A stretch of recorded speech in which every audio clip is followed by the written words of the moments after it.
Today we're going to be talking about some of the tools that we can use inside of 3ds Max for scene organization. And what I mean by that is how we can set up a scene to help it be more organized and not have to worry about how do I select this thing, or where is this mesh, or where is that bone. Just some tools that we can use to kind of help us keep our scene organized. So here I have a scene, and it's got some manipulators in it, and it has a mesh. And if I turn on my wireframe mode, we'll see that it has, let me get out of here, go back to my perspective view. It's got some, this is actually a scene that I used to animate for a culinary class. Let me see, we have quite a few things in the scene, and I have a biped in here as well. And that's kind of a lot of stuff that's going on, and if I had to give this file to someone else and they had to work in it, then it might not be as easy for them to figure out where things are as it would be for me, since I'm the one that put it together. So let's go ahead and start. There's a couple of things that we can use to figure out what we have in our scene. By far, one of the most helpful is our Scene Explorer. Okay, so if we want to turn that on, one of the easiest ways to bring that up is just up here at the top. We're going to toggle our Scene Explorer. And what it will do is it will show us everything in our scene. Okay? And what you'll see, another thing we want to talk about, what you'll see with the Scene Explorer is that everything is named. It's really important to name everything in your scene, even though you might know what something is. You know, like I know this is a cook. But just because you know what it is doesn't mean that everybody else that's using it knows what it is. So one thing you want to do is kind of make sure that everything is set up for whoever needs to come in and use it. So we can see that, like, my jaw control, my left eye blink, all of these things are set up so that anybody can see them. My sushi control, which is the bone that I have controlling my plate of sushi down here, all of it's named. So that's one of the first things, one of the easiest things, one of the best things we can do is to make sure that everything is named. So we don't have cylinder 1 or cylinder 001 through cylinder 927, and you're trying to figure out which one, you know, how to find this one thing when you have no idea what it's called. So make sure that you name everything, and try to name it in such a way that just by looking at the name, you know what it is. You know, like here I have snacks control. Okay, well, I don't know what snacks there are, but I assume that there's some snacks and that this control is what controls them. Just for an example. Another thing that we can do is we can use our Layer Explorer. Now, before we had the Scene Explorer in 3ds Max, we used the Layer Explorer to kind of do the same thing. Here in the Layer Explorer, I can see everything, but not quite as easily. Here I have layers, and I can set up whatever layers I want and have things within those layers. So we can see, for example, I created a layer and called it mesh, and inside of my mesh is my cook mesh.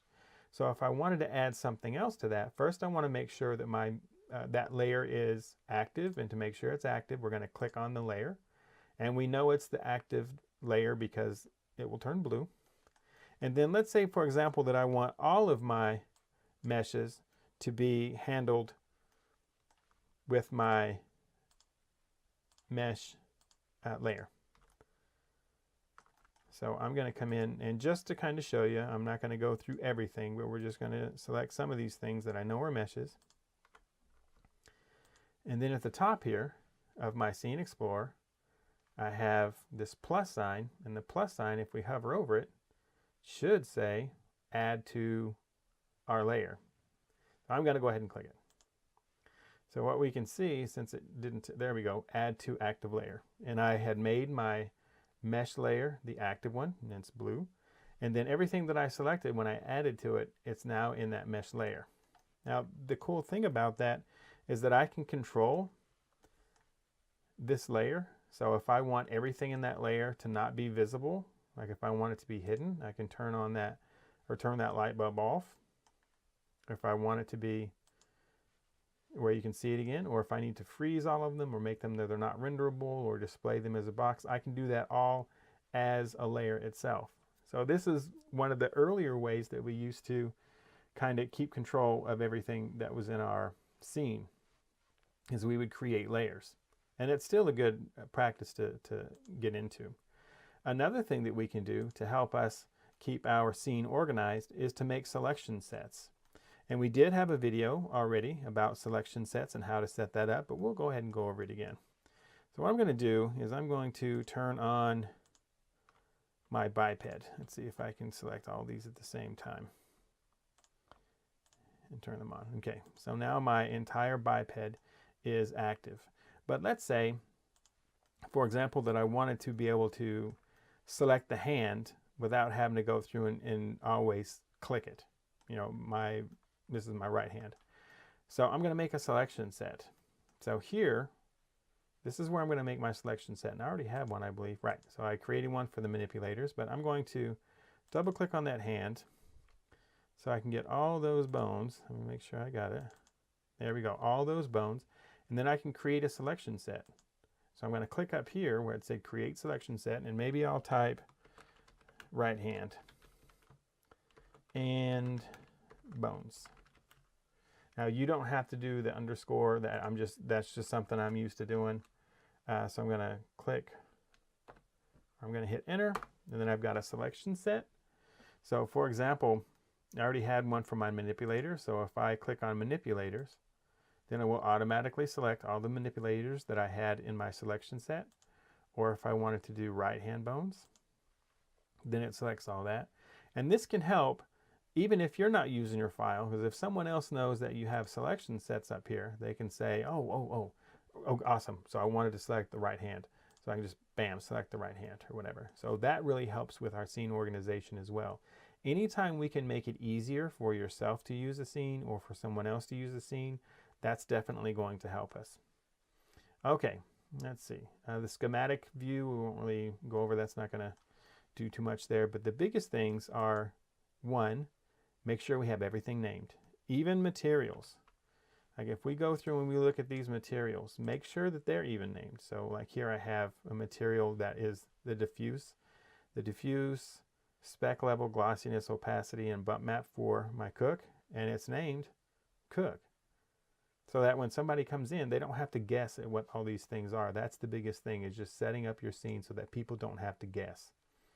And then if you wanted to make selection sets to make it easier when you're animating, that's fine. Maybe I wanted a selection set for the mouth or a jaw or the eyebrows or whatever. Anything that you're going to use a lot, you know, that will help you.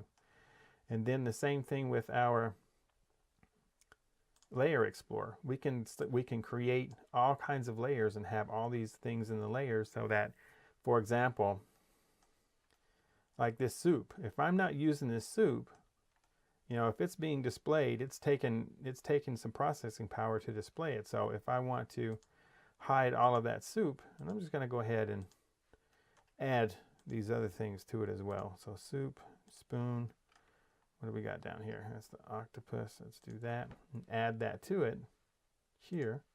Then if I don't want to see it, then I can always just hide it. And then, you know, depending on how complex our scene is, we might actually have to do that so that we can have a decent frame rate. But using this can help declutter our scene, or at least if it's a lot of stuff, we know how we can hide it easily or manipulate it, freeze it easily. Anything that makes it easier for us to use, or someone else. So what I would suggest is we didn't go over a ton of stuff, but they are definitely helpful. The Scene Explorer, oh my goodness. When this came into 3ds Max, there were a lot of people that were cheering. This was actually something that was in Maya for quite a long time before it came to 3ds Max. And then someone decided that they were going to go ahead and write a script that added this, and Autodesk liked it so much they incorporated it. So this is a lifesaver. Oh, it's so awesome. So our Scene Explorer can help. You know, we can find what we need to here. Make sure everything is named. Our Layer Explorer can help because we can have all kinds of stuff in different types of layers and whatnot. And then our scenes, or our selection set, can help by making sure that if there's things that groups of things we want to select, we can do that without too much trouble. So I can't express to you enough how important it is to make sure that your scene is nice and organized. It's going to be easier for you to work in. It's going to be easier for other people to work in. So play around with those and try to get a good working knowledge of these tools, and then utilize them until it's something that you do just kind of second nature. But while you're at it, have fun.